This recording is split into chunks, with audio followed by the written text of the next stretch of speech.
Well, we've just attended the African Union Assembly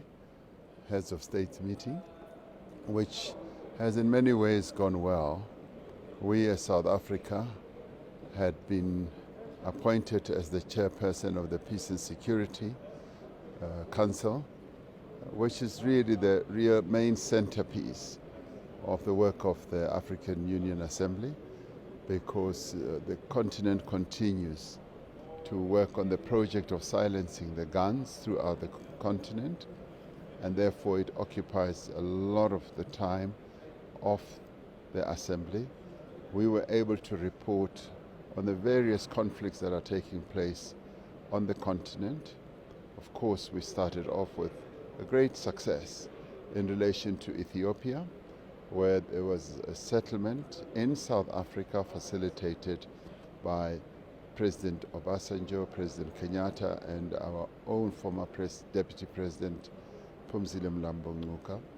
where we were able to get the government of Ethiopia and the Tigray Liberation Front to agree on a cessation of hostilities and to start working on peace. We're rather pleased to know and notice that peace is descending on Ethiopia, so that was a huge accolade that we paid to the key leaders who have been involved. We also dealt with the conflict that's been going on in the eastern DRC, and in that regard President Lorenzo of Angola has played a key role together with President Kenyatta and President Ndayishimiye of Burundi,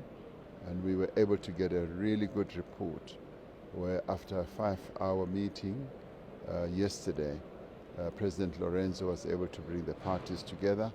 and we were able to confirm that the conflict would stop, the relationship between Rwanda and the DRC would be improved, and that the Eastern African Community Regional Force would now get into the whole process and be peace builders in the area, and that M23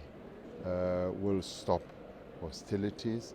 and that there will be a disarmament of that force.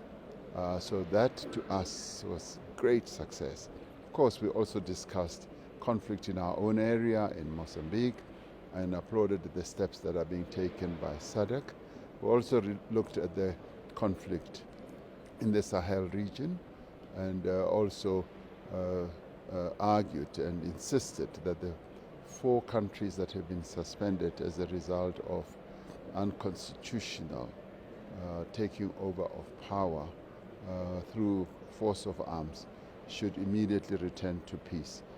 or to democracy. So we also presented a report on the COVID-19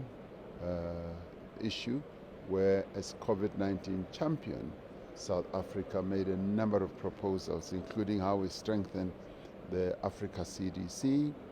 and how we want to embark on measures to get the continent better prepared for future pandemics. So it's been a really good meeting and covered a number of other issues, and of course the Africa Continental Free Trade Area